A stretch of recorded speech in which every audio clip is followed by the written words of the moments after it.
नमस्कार दोस्तों। इस वीडियो में अपन लोग चर्चा करने वाले हैं एक विद्या संबल योजना राजस्थान सरकार के द्वारा शुरू की गई थी।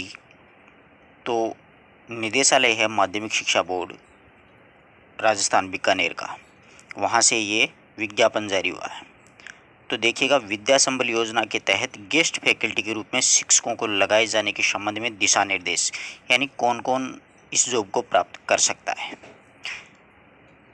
तो इसके बारे में ये विज्ञापन जारी हुआ है।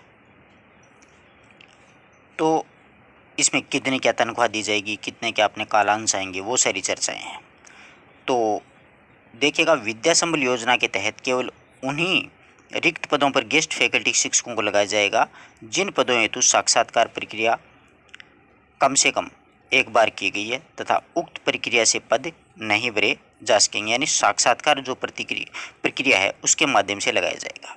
तो विद्या संबल योजना के तहत निजी जो अभ्यर्थी हैं या फिर सेवानिवृत्त शिक्षक पद की न्यूनतम या फिर वांछित योग्यता जो रखते हैं वो गेस्ट फैकल्टी के रूप में लगाए जाने हेतु पात्र होंगे।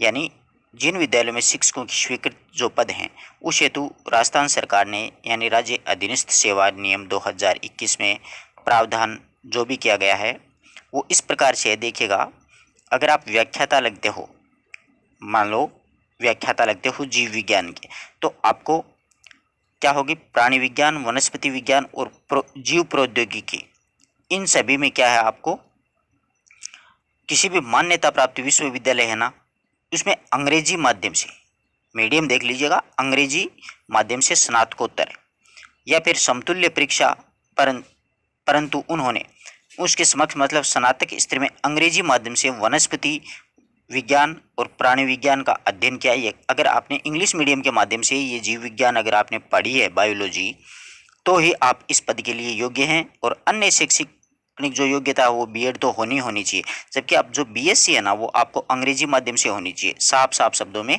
लिखा हुआ है। इसी प्रकार अगर आप भौतिक और रसायन के हो, अगर फिजिक्स और केमिस्ट्री के लगना चाहते हो तो वही है, सेम योग्यता मिलेगी। सुसंगत विषय में विश्वविद्यालय अनुदान आयोग के द्वारा मान्यता प्राप्त अंग्रेजी माध्यम से स्नातकोत्तर अथवा समतुल्य परीक्षा आपने अगर उत्तीर्ण कर रखी है बीएड के साथ में, तो ही आप इंटरव्यू देने के लिए हैं। अगर आप वरिष्ठ अध्यापक लगना चाहते हैं, हिंदी, अंग्रेजी, गणित या फिर तृतीय जो भाषा मतलब संस्कृत के, तो वैकल्पिक विषय के रूप में संबंधित जो विषय है, जैसे आप अंग्रेजी के हो तो आपको अंग्रेजी माध्यम से स्नातक या फिर समतुल्य परीक्षा में पास होना बहुत जरूरी है। मीडियम इंग्लिश रखा है क्योंकि ये जो राजीव गांधी इंग्लिश माध्यम जो विद्यालय खोले हैं ग्वालियर सरकार ने, उसमें लगाया जाएगा। वरिष्ठ अध्यापक अगर विज्ञान के हो तो भौतिक विज्ञान, रसायन विज्ञान या फिर प्राणी विज्ञान, इन सभी में वनस्पति विज्ञान, सूक्ष्म जीव विज्ञान, जैव प्रौद्योगिकी, जैव रसायन विज्ञान, इसमें कम से कम 2 विषय आपके पास में वैकल्पिक होने चाहिए। उसी के साथ में अंग्रेजी माध्यम से स्नातक या फिर समतुल्य परीक्षा पास की होनी चाहिए, साथ में बीएड होनी चाहिए। आप अगर अंग्रेजी मीडियम के हो तो ही लग सकते हो। सामाजिक की अगर चर्चा करें तो इसमें इतिहास, भूगोल, अर्थशास्त्र, राजनीति विज्ञान, लोक प्रशासन, इन सभी में कम से कम आपके पास में 2 विषय होने चाहिए और अंग्रेजी माध्यम में स्नातक होनी चाहिए आपकी।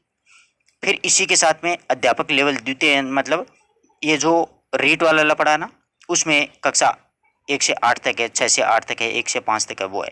उसमें आपको देखिए अंग्रेजी या गणित के तो न्यूनतम 50% अंकों सहित गणित या फिर अंग्रेजी संबंधी पद हेतु वैकल्पिक विषय के साथ में अंग्रेजी माध्यम से आपको स्नातक होना चाहिए।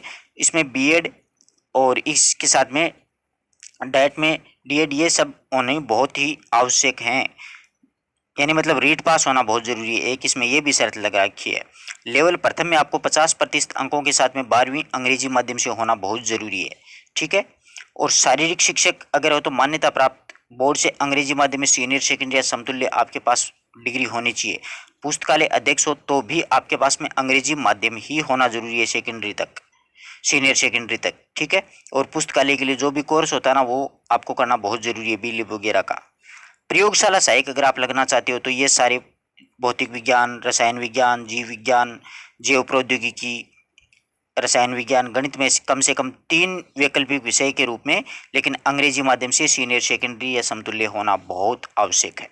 अगर आप सेवानिवृत्त या फिर सेवानिवृत्त के समय जिस पद पर कार्यरत थे केवल उस पद हेतु गेस्ट फैकल्टी के रूप में आपको लगाए जाने हेतु पात्र होना, बशर्ते उस आवेदन पद की न्यूनतम वांछित शैक्षणिक योग्यता अंग्रेजी माध्यम में अर्जित की गई हो।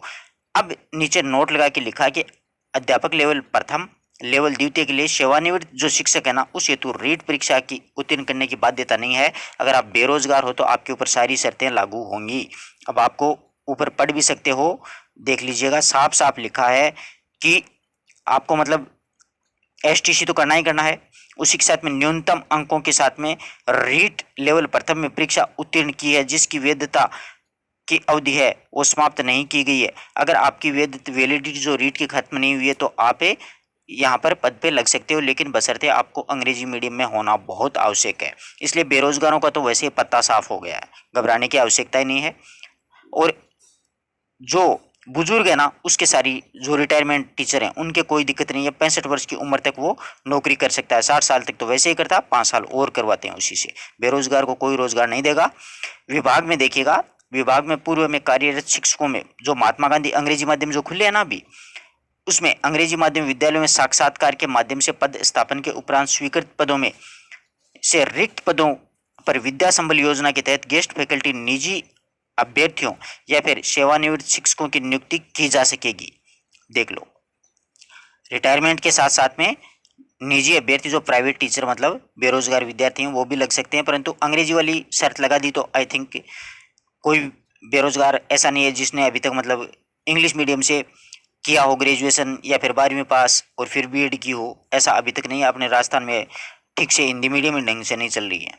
और इन्हीं गेस्ट फैकल्टी में निजी अभ्यर्थियों की नियुक्ति प्रक्रिया प्रधानाचार्य की अध्यक्षता में उनके अतिरिक्त 2 वरिष्ठ शिक्षक की एक कमेटी बनेगी, जो महात्मा गांधी अंग्रेजी माध्यम विद्यालय के स्तर पर की जाएगी।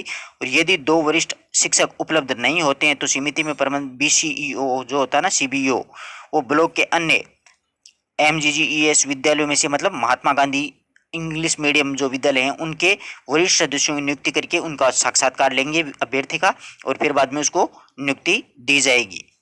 संस्था प्रधान के द्वारा रिक्तियों का प्रकाशन विभागीय वेबसाइट पर, विद्यालय के नोटिस बोर्ड एवं अन्य सार्वजनिक प्लेटफॉर्म पर किया जाएगा। योग्य अभ्यर्थियों को आवेदन पत्र विद्यालय स्तर पर आमंत्रित किए जाएंगे। उक्त प्रकाशन के लिए कैलेंडर निदेशालय से जारी होगा, यानी निदेशालय सब कुछ जारी करेगा। प्रधानाचार्य को सूचना देनी होगी कि मेरे स्कूल में 2 पद खाली हैं, 3 हैं, इस प्रकार से। किसी भी रिक्त पद पर रिक्तियों से अधिक अगर आवेदन प्राप्त होने पर वरीयता सूची तैयार करके वरीयता अनुसार नियुक्ति दी जाएगी, उम्र के अनुसार। सेवानिवृत्त अध्यापक अगर बीएड उत्तीर्ण है तो अध्यापक लेवल द्वितीय के लिए संबंधित विषय अनुसार वो बीएसटीसी या फिर बीएड उत्तीर्ण है तो अध्यापक लेवल प्रथम के लिए वो पात्र होगा, रिटायरमेंट होने के बाद में भी। वरीयता सूची का निर्माण पद की न्यूनतम वांछित योग्यताओं में शैक्षणिक योग्यताओं पर प्रशिक्षण जो योग्यता उसके अंक बारे में क्रमशः 75 और 25% लिया जाकर के कुल प्राप्तकों के आधार पर उसका चयन किया जाएगा। यानी जो शैक्षणिक योग्यता है उसके 75%, इंटरव्यू के 25%। समान अंक भार की अगर स्थिति पैदा हो जाती है तो आयु अगर किसी विद्यार्थी की ज्यादा होगी उसको पहले वरीयता दी जाएगी, यानी उसको जॉब देनी जरूरी है। आवेदन प्राप्त करने की अवधि व नियुक्ति जारी करने का कैलेंडर निदेशालय जारी करेगा। चयनित अभ्यर्थियों को गेस्ट फैकल्टी के पद हेतु दिए गए प्रस्ताव पर 7 दिवस में सहमति प्रदान करनी होगी तथा संस्था प्रधान के द्वारा तय किए गए समय पर कार्य करने आएंगे। निर्धारित अंतिम तिथि तथा सहमति नहीं दिए जाने पर वरीयता सूची के अग्रिम क्रमांक में अभ्यर्थियों को गेस्ट फैकल्टी में नियुक्ति दी जाएगी। गेस्ट फैकल्टी जो है उसमें सत्रांत यानी सत्र के अंत में नियमित प्रक्रिया से पद भरे जाने पर जो पहले लगा हुआ है उस तक अस्थायी तौर पर उसको रखा जाएगा। दूसरा अगर स्थायी हो जाए, कोई टीचर आ गया तो उसको निकाला जाएगा। गेस्ट फैकल्टी के रूप में निजी अभ्यर्थी सेवानिवृत्त शिक्षकों की उन्हीं दिशा निर्देशों के अध्ययन रखा जाएगा और वित्त विभाग के द्वारा परिपत्र जारी करके 30/3/2021 में जो बात लिखी गई है वो शर्तें मान्य होगी। अब आपको पैसे कितने मिलेंगे? अध्यापक लेवल प्रथम और द्वितीय के लिए देखिए 1 से 8 तक 300 रुपये प्रति पीरियड के हिसाब से। अगर आपके पूरे दिन आपको पीरियड लेने होते हैं तो 21,000 रुपये मंथली सैलरी मिलेगी। वरिष्ठ अध्यापक को 350 रुपये पर पीरियड के हिसाब से, अगर 2 पीरियड आए तो आपको 700 रुपये, आप अपने घर जा सकते हो। पूरे महीने जॉब किया तो 25,000 रुपये, अच्छी सैलरी है। प्राध्यापक यानी व्याख्याता के लिए 400 रुपये है और वैसे 30,000 सैलरी है। शारीरिक शिक्षा निदेशक के अनुसार 300 रुपये है, 21,000 रुपये। प्रयोगशाला सहायक को भी 21,000 रुपये। इस हिसाब से आपको सैलरी दी जाएगी जितने पीरियड होंगे उसके हिसाब से। तो यहाँ से ये वाला पैटर्न जारी होगा। अगर पूरे पीरियड आते हैं, पूरे दिन आपके कालांश आते हैं, पूरे टाइम आप स्कूल में रहते हो, तो इस हिसाब से आपको सैलरी दी जाएगी। अगर थर्ड ग्रेड हो तो 21,000, सेकंड हो तो 25, फर्स्ट हो तो 30,000। अगर शारीरिक शिक्षक हो तो 21,000, प्रयोगशाला सहायक हो तो 21,000।